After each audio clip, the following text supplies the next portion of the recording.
Now question number 5 देखें, ये easy है, छोटे बच्चों सा होमवर्क देने वाले थे लेकिन चलो करवा देते। Quadrilateral PTNM, PTNM is a rectangle, ठीक है, ये आपका एक रेक्टेंगल है। Right the names of the pairs of supplementary angles, supplementary angles के पेयर्स के नेम लिखना है ना छोटे बच्चों वाला काम। अब आपको तो समझ में आ गया कि सप्लीमेंट्री एंगल किसको बोलते हैं। Supplementary angle in the sense जब दो एंगल मिलके 180 डिग्री बनाते हैं तो आपका सप्लीमेंट्री एंगल होता है, ठीक है। और ये आपको पता है कि each of the measures of a rectangle is 90 degree, ये भी आपका 90 डिग्री, ये भी 90 degree, this is also 90 degree and this is also 90 degree. Clear है, तो ये कॉम्प्लीमेंट्री तो है, क्या है, ये भी 90 डिग्री, ये 90 डिग्री, ये 90 डिग्री और 90 डिग्री मिलके क्या बोलते हैं, दो एंगल मिलकर के जब 90 डिग्री बनाते हैं तो वो आपके कॉम्प्लीमेंट्री एंगल कहलाते हैं। क्लियर है, तो each angle of a rectangle is 90 degree, the measurement of each angle of rectangle is 90 degree. तो क्या लिखेंगे, वी नो दैट लिख सकते हो, आपको मालूम है ना, तो क्या लिखेंगे, each of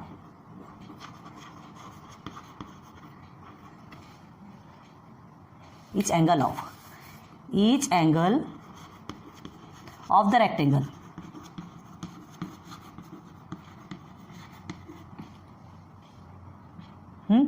each angle of the rectangle is of measures कितना है, 90 डिग्री है ना, 90 डिग्री। देखो राइट एंगल बन रहा है ना, यहां से देखो ये भी आपका एक राइट एंगल बनेगा, इधर से आप देखेंगे ये भी राइट एंगल, ये भी राइट एंगल और ये भी राइट एंगल, तो जो राइट एंगल रहता है वो कितना होता है, 90 डिग्री, है ना। ये तो छोटे बच्चों वाली बात है, तो 90 डिग्री हो गया। अब देखो द सम ऑफ, ये दो का सम, कोई भी दो एंगल का जो सम होता है, ठीक है, अगर वो 180 डिग्री बनाता है तो वो क्या कहलाता है, सप्लीमेंट्री एंगल। और हमको सप्लीमेंट्री एंगल के ही पेयर फाइंड करना है, समझ में आ रही बात, ठीक है। तो क्या लिखेंगे, the sum of the measures of the supplementary angle, the sum of the measures of the supplementary angle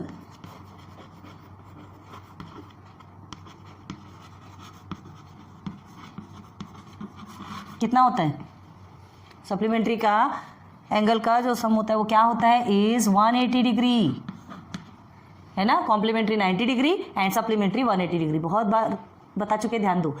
complementary का स्पेलिंग सी से स्टार्ट होता है, सप्लीमेंट्री का स्पेलिंग एस से स्टार्ट होता है, ठीक है। कॉम्प्लीमेंट्री 90 डिग्री का होता है, सप्लीमेंट्री 180 डिग्री का होता है। तो हमको क्या करना है, सी पहले आता है अल्फाबेट में और ये छोटा है, तो समझ लो सी 90 और एस बाद में आता है, ये बड़ा है 180।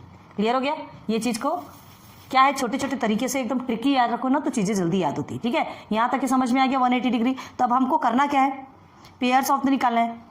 पेयर कैसे निकालोगे, आपको पता है कि 180 डिग्री होता है, तो चलो पेयर्स कैसे निकालेंगे आप, तो लिखते हैं यहाँ पे देयरफॉर, यहाँ लिखते हैं ना, the pairs of supplementary angles, supplementary angles. चलो पेयर्स ऑफ सप्लीमेंट्री एंगल्स निकालिए, यहां से कैसे फाइंड करेंगे, देखो ये 90 है, ये भी 90 है, ठीक है।